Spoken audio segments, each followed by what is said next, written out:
Alors, Bezrat Hashem, bonjour à tous. Aujourd'hui, on va essayer de faire un sujet de préparation à Kabbalat Torah, Yom Chag HaShavuot HaKadosh, le jour du don de la Torah. Donc, j'appelle ça une préparation. Pourquoi ? Parce qu'on va voir un peu les Divrei HaZohar HaKadosh sur le Rabbi Yitzhak, l'élève de Rabbi Shimon Bar Yochai, ce qu'il va nous dire à ce propos. Qu'est-ce qui s'est passé au moment de Matan Torah ? Qu'est-ce qui s'est passé au moment où on a reçu la Torah ? Un truc extraordinaire, il nous dit. Rien que juste avant de commencer, un rappel, parce qu'aujourd'hui on est Erev Rosh Chodesh Sivan, on est la veille de Rosh Chodesh Sivan, et c'est connu que pour réussir dans le chinour des enfants, il dit il faut même pas passer un jour sans faire la tfila du Shla Kadosh sur les enfants. Alors elle est imprimée presque dans tous les sidurim, elle s'appelle la tfila du Shla Kadosh sur les enfants, et le Shla Kadosh alav shalom, il dit velibi omerli, et mon cœur il me dit que le jour propice pour faire cette fila, c'est Erev Rosh Chodesh Sivan, ça veut dire aujourd'hui. Aujourd'hui, c'est le moment propice pour faire cette tefila. Kanire, ça doit être à cause que, comme on reçoit la Torah, et Vigata libidra bayom haolemor, et la Torah, c'est pour l'enseigner à ses enfants, etc. Donc, finalement, c'est le meilleur moment, le mois où on va recevoir la Torah, de faire cette tefila sur les enfants. Alors, ça serait bien de le faire aujourd'hui, d'avoir Beito Matov, mais ça n'empêche pas qu'on le fait tous les jours. Tous les jours, c'est comme l'histoire de quelqu'un qui est venu chez le Stapler, alav shalom, c'était le père du Rav Chaim Kanievski. Il vient chez lui, il lui dit jusqu'à quand on doit prier pour les enfants, et depuis quand? Il dit depuis qu'il se marie. Depuis que l'homme il se marie, même avant que l'enfant y naisse, il doit prier pour les enfants. Pour les enfants, il faut prier tous les jours, depuis qu'il se marie. Et il dit jusqu'à quand ? Et alors le Stapler, il le regarde, il lui dit, tu sais, jusqu'à aujourd'hui, je prie pour mon fils Rabbi Chaim Kanievski. Alors que son fils, ce jour-là, son fils, il avait déjà 50 ans. Il avait déjà 50 ans quand il a dit ça.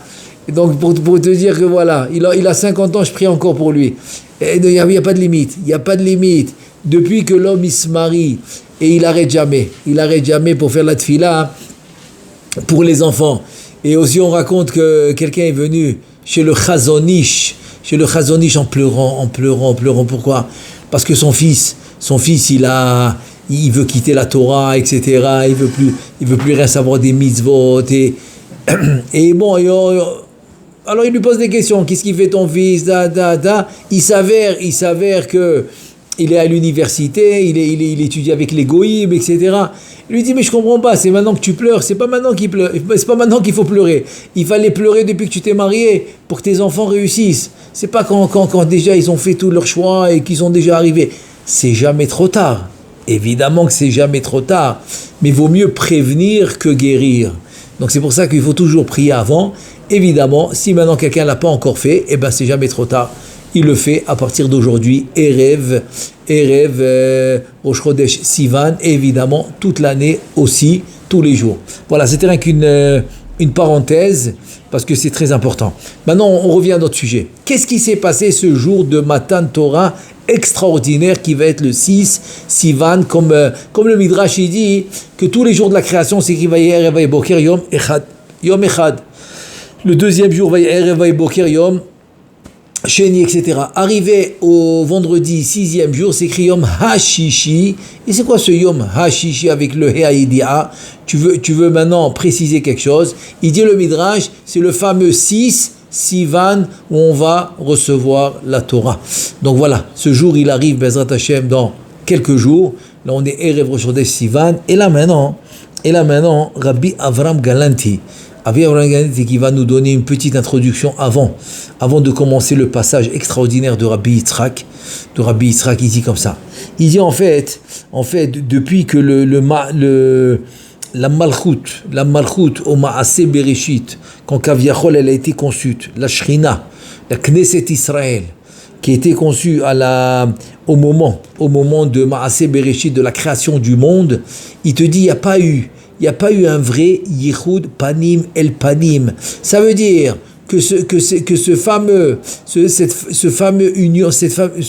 cette union parfaite qui devait se faire entre ce qu'on espère faire tous les jours à travers la Torah et les mitzvot. C'est pour ça qu'on dit les Shem Yichud Kucha Berichu Shrinte. Ça veut dire qu'on essaye d'unir à Kadosh Baruch Hu et la Shrina, et c'est la raison pour laquelle on doit toujours penser à la Havaya et la Hadanut, toujours ensemble, ne jamais la séparer, comme il dit Tikkuné HaZohar. Et le Ben Ishra, il dit que c'est une très très très grande ségoula pour la Parnassa, parce qu'il dit que dans le passouk, il dit Me'asher Shemena Lachmo, Shemena c'est les mêmes lettres que Shmona, c'est 8.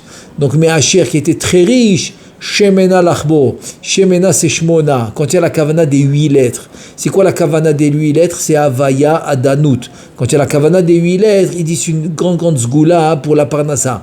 Et en fait, pourquoi c'est une sgoula pour la Parnassa? Parce que c'est le but du monde. Le but de la création, c'est que Adam Arishon, il va naître, il va causer cette union. Puisque Akadosh Baruch Hu, il a créé ce monde, les Hétives, il a créé ce monde justement pour la bonté, juste pour donner les Hétives. Parce qu'Akadosh Baruch Hu, il a besoin de rien. Il lui manque rien, il a besoin de rien. Mais étant donné qu'il est tellement parfait, il a besoin de donner. Et aussi pour que ces bonnes midot comme Erech Hapayim, Verafreset Ve'emet, Nosel Chesed La'alafim, Nosel Avot Ve'Javechata Avena, tous ces midot là qu'on prononce d'Akadosh Baruch Hu pour finalement les réaliser, il fallait qu'il crée le monde. Et voilà que Adam Arishon, il a fauté. Donc finalement ça veut dire que cette union parfaite de Kucha Berichu Shrinte, elle s'est pas faite. Elle s'est pas faite comme il faut. Non. Bon, c'est vrai que le Arizal, il dit, elle a été repoussée 21 jours, elle s'est faite à Simchat Torah. Mais il vient le Zohar HaKadosh. Le Zohar HaKadosh nous dit, oui, c'est vrai, mais c'était pas encore ça. Alors, c'est quand cette union, je veux dire que le monde a été créé pour cette union, c'est quand qu'elle s'est faite? Alors, il va nous dire, maintenant, on va voir, il nous dit, Rabbi Avraham Galanti, selon le Zohar la partie du Zohar qu'on va voir maintenant, une petite partie, il dit, elle s'est faite au moment de Matan Torah. Ça veut dire que le 6 Sivan, cette union parfaite de Kucha Berichu Shrinte, d'Akadosh Baruch Hu et la Shrina, finalement elle s'est faite. Et il y a eu ce qu'on a dit, c'était aussi le nettoyage de Zohar Matan Nachash, finalement il s'est fait à Matan Torah. Et il dit comme ça, et donc il vient Rabbi Yitzhak, il va nous essayer. C'est incroyable parce que c'est le même Rabbi Yitzhak que Rashi nous amène, le premier Rashi de la Torah, vous vous rappelez? Le premier Rashi de la Torah, qu'est-ce qu'il nous dit? Amar Rabbi Yitzhak, il y en a qui disent c'était son père, donc pour donner le kavod à son père, il a commencé le livre de Chumash avec quelque chose qu'il a dit. Mais on voit que c'est Rabbi Yitzhak du Zohar HaKadosh. C'est lui qui dit ça. Et il dit comme ça. Amar Rabbi Yitzhak lo yitztarich horaita le mirtav. La Torah, elle aurait été écrite seulement, et là, mais chodesh hazeh lachem rosh chodashim. Et là, il va nous expliquer pourquoi. Il dit que mazé rosh chodashim, c'est chodesh Nissan. Pourquoi la Torah devait commencer, mais chodesh hazeh? C'est quoi chodesh hazeh? C'est chodesh Nissan. Pourquoi? Il dit parce que Mishum Sheruta Desi Hara Have, parce que la mitzvah de Kiddush HaChodesh qui commence, la Itrachu de la Levana, ça représente la Malchut. Et là il te dit, c'est comme le début. C'est le début finalement, le début du but de la création. Pourquoi? Alors il nous dit le Harizal, tu sais pourquoi? Parce que finalement, et c'est aussi l'introduction qui nous ramène. C'est aussi l'introduction qui nous ramène Rabbi Avraham Galanti à la Shalom, que en fait, quand on est sorti d'Égypte, on était la 5e génération de quoi? Il dit en fait, on était la 5e génération de Gilgulim. De quel Gilgulim? Depuis la faute de Adam Arishon. C'est-à-dire la première génération qui est venue après la faute de Adam Arishon, c'est Dor Enosh, qui ont fait Avodah Zara. Ensuite, la deuxième, c'était Dor Amaboul, que le monde a été anéanti. La troisième, c'était Dor Palaga, qu'ils ont voulu Chazve Shalom aller contre Akadosh Baruch Hu. La quatrième, c'était Dor Sdom. Et la cinquième, finalement, c'était la génération qui sont sortis d'Égypte pour recevoir la Torah. Donc il fallait passer par 5 générations pour finalement se purifier, se préparer et faire le tikkun pour arriver à recevoir la Torah. C'est pour ça que finalement il fallait que ça se finisse avec les 86 dernières années des 210 qu'on était en Égypte, ça devait finir par l'esclavage. Ça a été notre préparation pour recevoir la Torah. Et donc il te dit que tout ça, ce matin, Torah va commencer le Aleph Be Nissan. C'est pour ça qu'il dit que le Aleph Be Nissan, il y a 10 ktarim, 10 couronnes qui a été donné à ce Rosh Chodesh Nissan. C'est pour ça qu'il y a le Chanoukat Ha-Mizbeach. Il y a eu les korbanot des Nessim, etc., etc. Et c'est là, et Be Nissan Nigalou. C'est Nissan, on a été libérés, on a été sauvés. Alors Be Nissan Adim Nigael, la même chose, la Géoula, la rédemption aussi va être Be Nissan. La construction du Bet HaMikdash va être Be Nissan, etc. Donc ça veut dire que quoi? Que finalement, la vraie préparation, c'est quand finalement Akadosh Baruch Hu a décidé que le mois de Nissan, on va être libéré, et après 50 jours qu'on va sortir d'Égypte, on va recevoir la Torah. Et qu'est-ce qui s'est passé le jour de Matan Torah? Il nous dit, il s'est passé ce yichud. Quel yichud? Eh bien, ce yichud de Kucha Berichu Shrinte, pour la raison pour laquelle le monde a été créé. C'est-à-dire que le monde a été créé pour ça. Pour ce yichud, il s'est fait à Matan Torah. Et là maintenant, qu'est-ce qu'on peut apprendre de tout ça? Il vient Rabbi Israël qui nous dit, écoute bien. Et donc pour cela que quoi? Pour cela que finalement la Torah devait être écrite. Elle devait être écrite depuis quand? Depuis le Parashat Shemot, où c'est écrit Achodesh Hazeh Lachem. Parce que la mitzvah, elle se connecte et elle s'associe avec Akadosh Baruch Hu. Parce que la malchut, elle va être prête, kaviachol, à s'unir avec Akadosh Baruch Hu grâce à la Torah.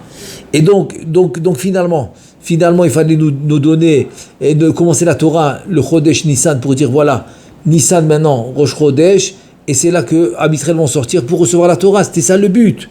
Vela, Kashia, Dela, Ketiv. Ben non. Il te dit, attends une seconde. Tu me dis, Va Chodesh Hazeh Lachem, Rosh Chodashim Lachen. Deux fois, on va voir après pourquoi il va poser la question, pourquoi c'est écrit 2 fois Lachem. Mais avant ça, il pose la question, il dit, voilà, maintenant on va comprendre une autre chose très très importante. Et ça va être aussi très très grand moussard, aussi une préparation pour Matan Torah, pour Kabbalah Torah, c'est laquelle? Il te dit, pourquoi le passouk, si tu parles de la Shrina, si tu parles de la Malchut, de Knesset Israël, donc tu aurais dit, Me'achodesh Hazeh, Me'achodesh Hazot, c'est qui Hazot? C'est la Malchut. Pourquoi c'est écrit Hazeh au masculin? Il fallait me parler au féminin, et c'est pour ça qu'il fallait dire Hazot. Très bien. Et là, il vient te dire, Rabbi Yitzhak, un truc extraordinaire. Il dit, écoute bien. Il dit, Vela Kashia, pourquoi? Parce qu'il te dit, j'ai pas écrit Chodesh Hazot, Ze Vezot Kechadam Mitkashrin. Il dit incroyable. Il dit parce que le Zé, le masculin et le féminin, ils s'unissent, ils deviennent un. Donc je peux l'appeler masculin. C'est-à-dire en fait, le but, et on va dire que la situation idéale, c'est quoi? C'est que j'appelle l'homme au masculin, mais ça inclut sa partie féminin, ça inclut sa femme, ça inclut, je veux dire, si on veut dire, mais Bessari Chezeloa, si on veut essayer de comparer dans ce monde, c'est comme ça. C'est comme une fois, j'ai vu un livre de Shlom Bait, et j'ai beaucoup aimé comment il a écrit dans le titre, 1 plus 1 égale 1. Tu penses que 1 plus 1 égale 2, c'est faux. Ça, c'est chez les Goïm. Les Goïm, oui, 1 plus 1 égale 2. C'est pour ça que c'est complètement différent la situation avec les Goïm. Alors que chez le Am Israël, quand il veut recevoir la Torah, c'est 1 plus 1 égale 1. Et c'est pour cela que le Midrash, il nous raconte que quand Am Israël va yahan sham, Israël, les Kabel, c'est Vayahan, c'est au singulier. Ils ont campé pour recevoir la Torah. C'est au pluriel, il faut le dire. Vayachan, c'est au singulier. C'est comme tu dis, il a campé pour recevoir la Torah. Il est tout seul. Tu as 3. Le minimum des comptes que tu peux faire des Am Israël qui est sorti d'Égypte au désert, le minimum, c'est sur 3 millions. C'est le minimum. Ben Ishra, il arrive jusqu'à 12 millions. On va dire minimum 3 millions. 3 millions au singulier. Alors c'est qui ici le singulier? Comment c'est possible? Rashi répond à la question, qu'est-ce qu'il dit? Ils se sont unis comme une seule personne. C'était un peuple, minimum 3 millions, ça peut être même jusqu'à 12 millions, et bien avec un seul cœur. Comment c'est possible? Un seul cœur, oui. C'est quoi un seul cœur? C'est l'union. Donc cette union, finalement, c'est ça qui va leur permettre de recevoir la Torah. Donc cette union leur permet de recevoir la Torah. C'est pour ça que finalement, quand le passouk il a parlé de la Malchut, Miachodesh Azé, Azé c'est au masculin, ça doit être Azot, non. Parce que finalement, il y a l'union entre le masculin et le féminin. Même quand j'ai dit Achodesh Azé, ça inclut le féminin. Le féminin, il est inclus. Bon, ça, je dis aussi, c'est pour souligner une parenthèse. Une parenthèse, ça, c'est pour les femmes, que le rôle, il est indispensable. Il est indispensable, il faut le savoir.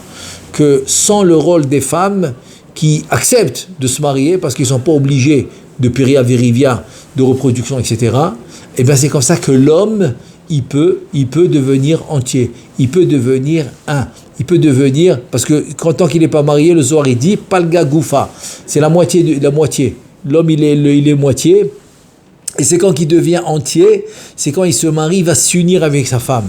Donc s'il est marié et il n'y a pas d'union, alors Chas v'Shalom, il a raté le but.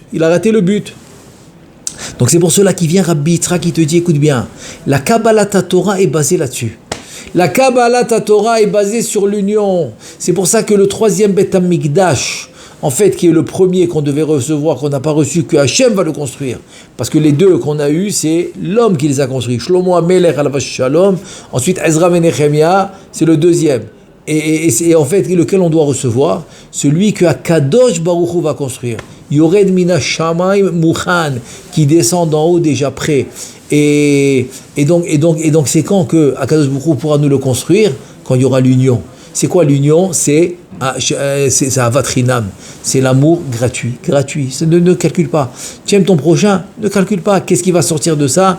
Attends, tu sais, il m'a demandé, si je vais, qu'est-ce que je vais gagner? À qui aura là-bas? Peut-être en allant là-bas, je vais gagner ça. Non. Tous ces calculs, c'est pas Avat Chinam, c'est Avat Atzmo. Ces calculs, c'est parce que tu t'aimes, c'est normal. Comme il dit le Chafetz Chaim, comment tu sais que l'homme il s'aime à lui le plus? Comment tu sais? Et tu dis, c'est facile. Tu lui amènes une photo où il était dans un mariage ou n'importe quel événement. Il était dans la photo. Maintenant, dans la photo, il va y avoir 200 personnes. C'est pas grave. Il va se chercher en premier. Il va voir tout de suite où est-ce qu'il est lui. Voilà. C'est comme ça, il donne le machal. C'est un machal. Très belle parabole. L'homme, il s'aime. Il dit, sache une chose. Que Akadosh Baruch Hu, il t'aime plus que tu t'aimes à toi-même. Mais qu'est-ce qu'il attend? C'est ce qu'il dit Chafetz Chaim. Akadosh Baruch Hu, il t'aime à toi plus que tu t'aimes à toi-même. Alors qu'est-ce qu'il attend de toi? L'union. Je veux l'union. Se dire l'union finalement, c'est ça qui a causé le Matan Torah. Se dire que si Am Israël n'avait pas eu cette union, que Ish Echad Belev Echad, comme il dit ici, Ve'achodesh Hazeh, que le passouk je l'ai mis au masculin, même que la Malchut est inclus. Elle est inclue parce qu'il est entier. Donc quand l'homme, je peux le mettre au masculin, mais il est inclus avec sa femme, c'est ça l'idéal. Cette situation, cette façon de vivre idéale, c'est ça qui me donne Kabbalat Torah. Et le Pérou, Chas v'Shalom, c'est le contraire. La séparation, c'est le contraire. Et c'est ça qui dit Rabbi Yitzhak. C'est pour ça que c'est écrit Azé et pas Azot. Il te dit, Zé vezot karaza mitkashrin. C'est ce qu'on vient d'expliquer.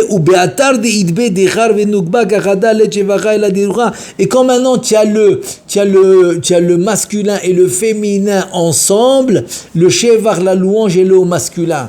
C'est pour ça qu'il y a beaucoup de gdolim, de gdolé olam. Chaque fois on leur faisait du kavod et tout de suite ils disaient mais le kavod il me revient pas. Le kavod il revient à ma femme. Parce que c'est grâce à elle que j'ai réussi, etc. Et il dit comme il y a un dicton qui dit que derrière un grand homme se cache une grande femme. Et comme ça, et il y avait même Adkedekar Degdolé Olam de Chachamim, qu'est-ce qu'il disait? Il disait, tu sais, Olam, Gan Eden, je sais pas. Je vais avoir, je sais pas. Mais je suis convaincu que ma femme, elle aura Gan Eden. Et comme elle ne voudra pas être toute seule au Gan Eden, alors peut-être que grâce à elle, j'aurai Gan Eden. Regarde comment il pensait. C'est-à-dire, tu vois l'importance de la femme dans le foyer, l'importance de la femme dans la position de l'homme. Je parle d'une position spirituelle et aussi matérielle, puisque la bracha de l'homme, c'est sa femme. Donc la bracha de l'homme, c'est sa femme. Donc il y a aussi cette bracha matérielle, mais il y a aussi, c'est ça le chidouche. Le chidouche de Rabbi Yitzhak, c'est qu'il y a aussi cette bracha spirituelle que l'homme il va avoir grâce à la femme. Donc c'est pas chas v'shalom. C'est pas chas v'shalom rabaissé, chas v'shalom comme la société elle pense, le féminisme et tout a commencé parce que la société elle pense qu'on est en train de rabaisser la femme. Pourquoi? Parce qu'on donne la louange à l'homme, on mentionne l'homme, on met le pasouk au masculin et pas au féminin. Mais ce qu'ils n'ont pas compris, c'est que j'ai réussi à mettre le pasouk au masculin et te dire Rabbi Yitzhak grâce à la femme. Donc tout c'est grâce à elle. C'est grâce à elle que j'ai pu faire ça. Et le Zohar il dit que l'homme qui n'est pas marié, il est moitié. Il n'est pas entier. Donc tu vois bien que c'est pas du tout comme la société elle pense. C'est pas du tout. Donc c'est ça qu'il te dit Rabbi Yitzhak. Il te dit c'est ça l'union. La vraie union c'est quand on forme un. Pas 1 plus 1 égale 2, 1 plus 1 égale 1. Et là il te dit encore Rabbi Yitzhak, il te dit Ve'alda rishonu lachem lechoche hashana. Il vient voir maintenant, il te dit pourquoi de Nissan il va être le début de l'année. Et parce que c'est Chodesh Hashana, c'est en fait, il te dit Rabbi Yitzhak, tu sais pourquoi? Parce que ça va être pour vous. Pourquoi lachem? C'est quoi lachem? Lachem, ça veut dire pour vous. En 2 mots, c'est comme ça. C'est que ce yichud, c'est-à-dire ce qu'on va moi je pense que c'est mieux de dire comme ça. Ça veut dire que quoi? Ça veut dire que finalement, le but, comme on a dit au début, je reviens à la première idée. La première idée c'était quoi? C'est que le monde a été créé pour cette union entre Akadosh Baruch Hu et la Malchut. Très bien. Maintenant, cette union entre la Kadosh Baruch Hu et la Malchut, c'est le but du monde. On a dit que ça a pris 26 générations. 26 générations pour arriver. Pourquoi? Parce que si tu comptes de Adam Arishon jusqu'à la génération de Moshe Rabbeinu dans le désert qu'on a reçu la Torah, il y a exactement 26 générations.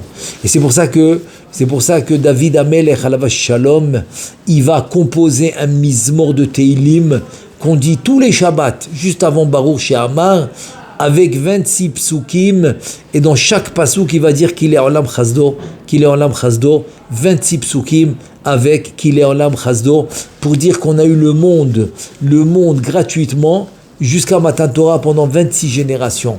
Et pourquoi? Parce qu'on n'avait pas encore ce yichud, cette union parfaite entre Akadosh Baruch Hu et la Malchut. Donc finalement, quand elle s'est faite, au Matan Torah, et il te dit, cette union elle est pour qui?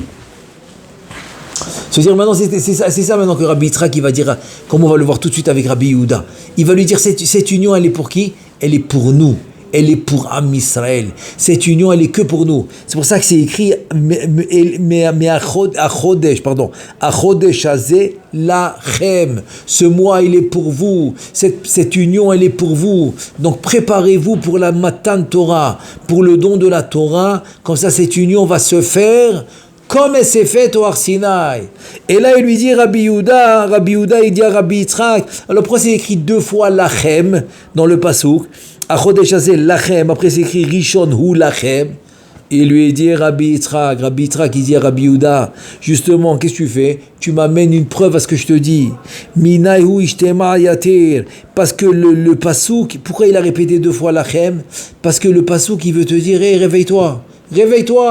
Achodesh Hazeh, cette union d'Akadosh Baruch Hu et la Shrina que je suis en train de préparer depuis Rosh Chodesh Nissan pour Matan Torah, et ben ça c'est pour vous. Et c'est pour ça que c'est répété 2 fois. Lachem, kema dirtiv, ki chelek Adonai amo, c'est-à-dire que Am Israël c'est une part d'Akadosh Baruch Hu. Comme on dit que Akadosh Baruch Hu, la Torah et Am Israël c'est un seul. C'est-à-dire que la Torah, c'est un chelek, c'est une partie d'Akadosh Baruch Hu. Alors nous aussi, on est une partie d'Akadosh Baruch Hu. Chelek Eloah Mima'al. C'est une partie spirituelle. Betzelem, c'est ce qu'on appelle le Tzelem. Betzelem Elohim Baret Adam. C'est ce qu'on appelle en termes général la Neshama, qui est en fait le Tzelem.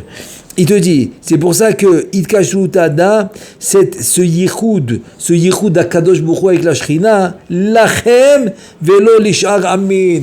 Il vient Rabbi Yitzhak qui dit voilà, c'est pour ça que c'est écrit 2 fois lachem, pour te dire que c'est pour vous et pas pour un autre peuple. Se dire en fait finalement quand on vient on te dit écoute, ça vaut, va ou baharta bachayim. Je veux dire que Akadosh Baruch Hu Kaviachol il te dit que j'ai donné la vie, j'ai donné la mort. Choisis la vie. Comment ça choisis la vie? Choisis la Torah.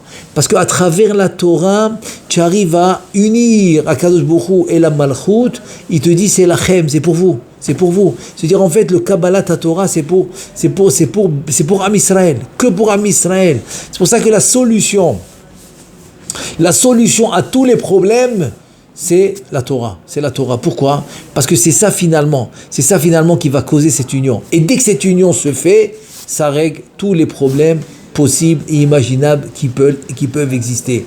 Et c'est pour ça que Shlomo Ameler qui dit Nefesh Amela Amela Lo. C'est-à-dire quand l'homme il va peiner pour étudier la Torah, même si c'est difficile, même s'il a des rendez-vous, il doit les repousser, il dit non parce que j'ai un temps fixe pour étudier la Torah, et ben il va le faire, il va aller étudier, il n'aura pas peur. Il ne faut pas avoir peur de perdre quoi que ce soit dans ce monde. Pourquoi? Parce que je vais aller maintenant faire mon rendez-vous.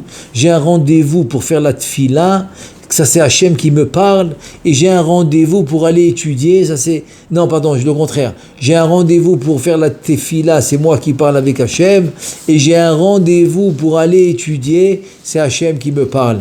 2 rendez-vous qui sont impossibles d'annuler.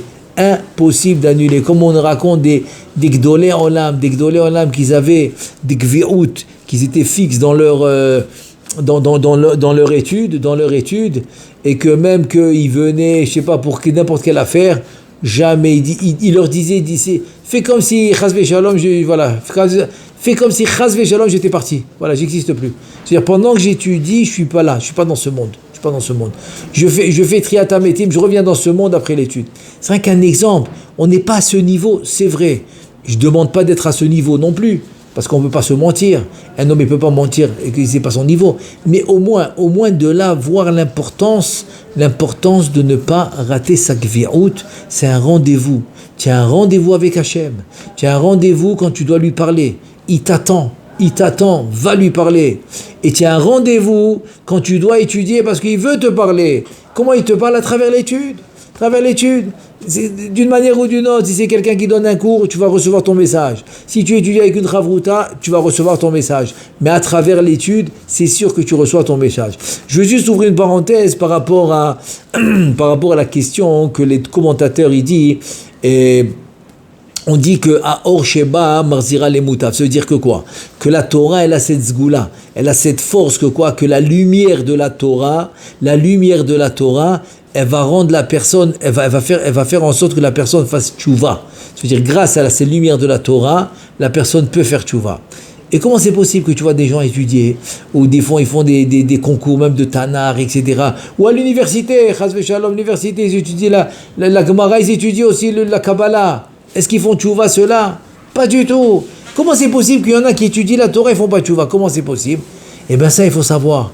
Parce que le Gaon Mivilna Alav Shalom, il dit, tu sais, quand Chachamim ils ont dit Ha'or Sheba Marziro les Moutav, que la lumière de la Torah elle te ramène au bon chemin, il a dit c'est quand tu étudies la halacha. Habituellement quelqu'un de Yireh Shamayim, il étudie la Torah, mais il arrive à la halacha. Quand il rentre chez lui à la maison, il veut savoir comment je vais faire par rapport à Shabbat. Comment maintenant, c'est venant quelques jours c'est Yom Tov, comment je vais faire par rapport à Yom Tov, et comment je vais faire par rapport au brachot, du matin que je me lève jusqu'à que je vais dormir, comment je fais? Donc l'homme, il va s'intéresser à la halacha, il va l'approfondir, il va l'étudier, il va la connaître, il va l'appliquer. Ça, c'est une lumière qui va lui faire tchouva. Parce que la Torah, aliba d'ilcheta, la Torah qui l'amène la halacha. C'est rien qu'une parenthèse par rapport à l'importance de la halacha, Mais là, qu'est-ce qu'on voit?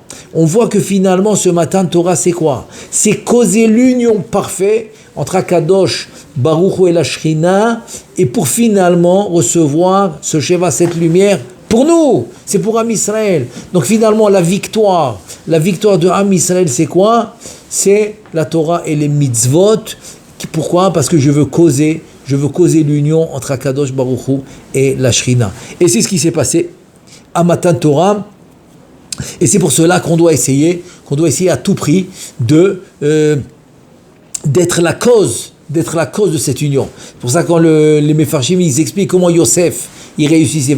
Yosef kol asher beyado veish matzliach ayam matzliach beyado. C'est quoi matzliach beyado? Hashem matzliach beyado. Tu veux dire quoi de beyado? Dans sa main. Quand il est dans sa main, de quoi? Si par exemple il a amené un verre de thé et Potiphar lui dit mais non, je te demandais un café, et ben ça se changeait en café. Il lui amène un jus d'orange, il dit mais non, je te demandais une limonade. Et bien ça se changeait automatiquement. Alors c'est ça Beyado, c'est-à-dire que parce que Yosef il faisait ça, il savait unir Akadosh Baruch Hu et la Shrina, et donc il avait des nissim. Et c'est ça Matan Torah. Matan Torah c'est arrivé à faire ça, à travers l'étude, quand c'est sérieux, quand il ne va pas maintenant manquer pour n'importe quoi son étude, avec la tfila quand c'est sérieux, quand il garde son rendez-vous.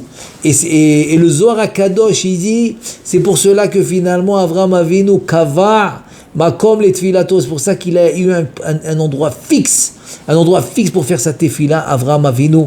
Et de là on apprend que Kol HaKover Makom les tfilato, Eloé Avraham Be'ezro, tout celui qui a une gveout dans sa tefila, il a l'aide d'Akadosh Baruch Hu direct.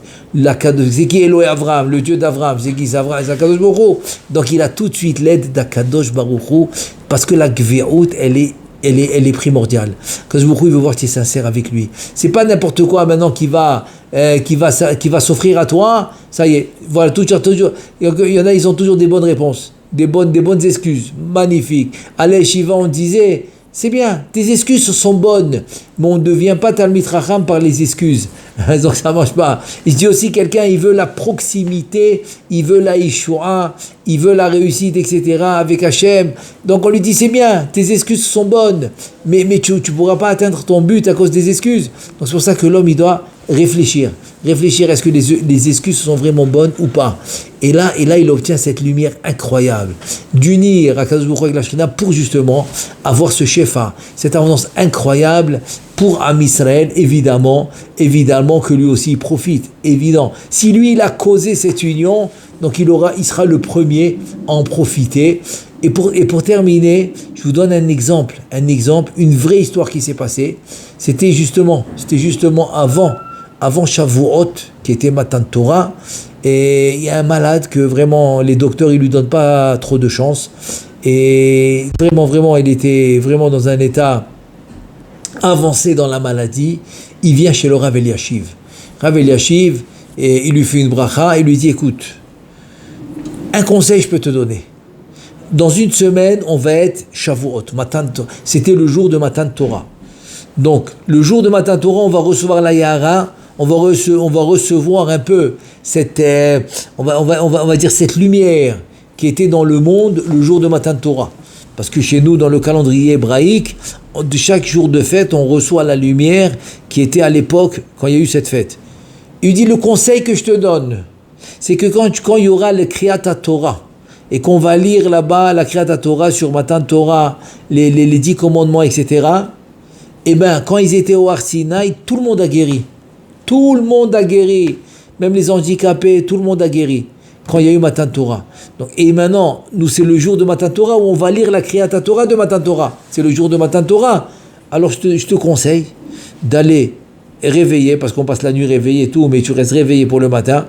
Et même si tu es un peu fatigué, tu te mets debout. Et tu écoutes la Kriyat Torah du début à la fin avec Kavana, comme si tu étais au Har Sinaï. C'est le conseil que je peux te donner. Il a écouté, il a dit avec plaisir. Si c'est que ça, bien sûr, je suis prêt à le faire.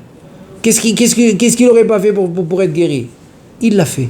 Une semaine plus tard, il vient à la synagogue, il se met debout, il attend Kriyat Torah, il l'écoute du début à la fin avec Kavana. Et voilà qu'après Shavuot, quand il recommence, il commence à se sentir mieux. Et quand il recommence les bdikot, les trucs chez les docteurs, ils deviennent comme des fous. Ils ne comprennent rien du tout. Il dit, mais est-ce que tu es la même personne? C'est pas possible. Est-ce que tu es un frère jumeau? Non, c'est moi. Ah ben, eux, ils n'ont rien à dire. Qu'est-ce qu'il dit? Nez refoui. Eh ben, c'est un miracle de la médecine. Mais non, c'est pas un miracle de la médecine. C'est cette lumière qu'il a réussi à faire. Grâce qu'il s'est connecté au Matan Torah, alors il a eu, voilà, lachem. Ça, c'est lachem. Donc, ça devient Rosh Chodesh Hazeh, lachem. Nefesh amela amela lo. Elle le fait pour lui. Donc ça devient lachem. Et c'est comme ça que Am Israël peut recevoir la lumière grâce à cette union que tu fais. Et pour finir, moi, je pense, c'est même une autre, tu gagnes encore une autre chose, tu peux gagner, quoi, ce qu'on appelle le Zikouy Arabim. Habituellement, le Zikouy Arabim, c'est quoi? Tu dois aller maintenant faire un cours, ou tu dois aider quelqu'un, Gmilut Rasadim, ou des conseils que tu peux donner à quelqu'un, ou des fois il faut voyager, des fois il faut aller en Chutz Laaretz, en Eretz Israël, etc. Tout ça, ça s'appelle le Zikouy Arabim, très bien. Mais maintenant, grâce à Rabbi Yitzhak, il y a un autre Zikouy Arabim. C'est quoi ce Zikouy Arabim? C'est en faisant l'union, en causant, si toi tu as causé l'union d'Akadosh Baruch Hu avec la Malchut, est-ce que tu as causé cette union? Donc ça donne du shefa à qui? Au Am Israël. C'est ça lachem. Lachem. C'est-à-dire, en donnant du shefa au Am Israël, tu as fait Zikouy Arabim. Tu as fait Zikouy Arabim. Parce que grâce à toi, ton ami va gagner. Pourquoi il va gagner? Parce que tu as causé cette union, donc il y a du shefa. Et grâce à toi, ça va arrêter une guerre. Ça va arrêter, chas v'shalom, un attentat, etc. Grâce à toi. Donc ça devient du Zikouy Arabim. Zikouy Arabim, tu peux faire. C'est pour ça que Rabbi Israël Misalant, il disait que tu peux être ici en Eretz Israël et quelqu'un en France, à Paris, il fait tchouva. Ou quelqu'un au Canada ou aux États-Unis, il fait tchouva. Pourquoi? Parce que grâce à ça, que tu as causé l'union d'Akadosh Baruch Hu avec la Malchut, donc lachem, ça devient lachem. Et comme j'ai dit évidemment que le premier, celui qui a causé ça, c'est le premier qui profite. Mais n'oublie pas que tu as le Zikouy Arabim extraordinaire qui se on va dire qu'il se met sur ton chemin. Alors ça, moi je pense que c'est un truc incroyable qu'il faut prendre en compte. Il faut prendre en compte, et donc ça rajoute les srouillottes. Ça rajoute les srouillottes. C'est comme on raconte sur le Ben Ishraï qu'en Tavresh Membet, en 5642, c'est l'année où ses frères ils se sont fait attraper. Ils étaient des businessmen et ils se sont fait attraper. Et lui il recevait de l'aide de ses frères pour que, comme ça il ne pense pas du tout à la parnassa, qui peut rien qu'étudier, etc. Et voilà qu'ils se sont fait attraper. Eux, qu'est-ce qu'ils avaient fait pour avoir une bonne réussite et pour avoir de la chance? Ils ont mis la photo de leur frère, le Ben Ishraï, dans la monnaie qu'ils utilisaient dans le pays. Donc le gouvernement, qu'est-ce qu'ils ont pensé? Ils ont pensé que lui, celui-là de la photo, c'est le chef. C'est le chef, chas v'shalom, le chef de la mafia. Ben Ishraï, alav shalom, quel chef? Chef de la mafia. Au début, ils ont soupçonné. Donc ils ont arrêté le Ben Ishraï. Ça leur a pris un mois pour voir qu'il n'a rien à voir. Lui, c'est un homme kadosh, c'est un homme saint. C'est un homme saint que eux, ils ont utilisé sa photo pour réussir, c'est tout. Ils voulaient de la chance pour réussir dans le business. Et donc évidemment qu'ils l'ont libéré, mais ça a pris un mois. Un mois, il est resté en prison. Et dès qu'il est sorti, la première nuit qu'il passe chez lui à la maison, parce c'était difficile quand même. Mais bon, Vaïdom Aaron, il n'a pas chas v'shalom, il s'est pas plaint. Le première nuit, après qu'il est sorti, il fait un rêve. Il dit, le Ben Ishraï, il raconte. Il dit, dans le rêve, je vois des bateaux d'enfants. Et des bateaux d'enfants. Et des bateaux, et des bateaux, et des bateaux. Mais il dit, c'est qui ces enfants? Dans le rêve, on lui dit, c'est tes enfants à toi. Le Ben Ishraï, il a un garçon et des filles. C'est tout ce qu'il a. Là, il y a des milliers de garçons, des milliers d'enfants. Tu dis, j'ai ces enfants, moi. Il lui dit, tu sais, tu étais un mois à la prison. Et bien là-bas, il y avait des étincelles de sainteté, coincées là-bas dans les murs, etc., qu'il fallait les comment on dit, les livdototam, les libérer. Fallait les libérer. Et grâce à tes tfilot, grâce à tes brachot, grâce à ton limoud à Torah que tu as fait là-bas, tu les as libérés. Donc c'est tes enfants. Voilà Zikouy Arabim. Maintenant, tu peux faire ça toute la journée et tu ne le sais même pas. Donc tu vois, ça c'est encore une autre prina. Pourquoi? Parce que tu as réussi à... Et donc c'est ça Matan Torah. Matan Torah, en fait, c'est que grâce au fait qu'on a reçu la Torah, on peut réussir à faire ça, l'union d'Akadosh Baruch Hu et la Shrina. Les Shem Yechud Kushem Baruch Hu Shrinte. Et c'est ça qui amène le Shefa, et c'est ça qui amène la protection, et c'est ça qui amène la rédemption au Am Israël, Be'ezrat Hashem, pour bientôt. Amen ve Amen.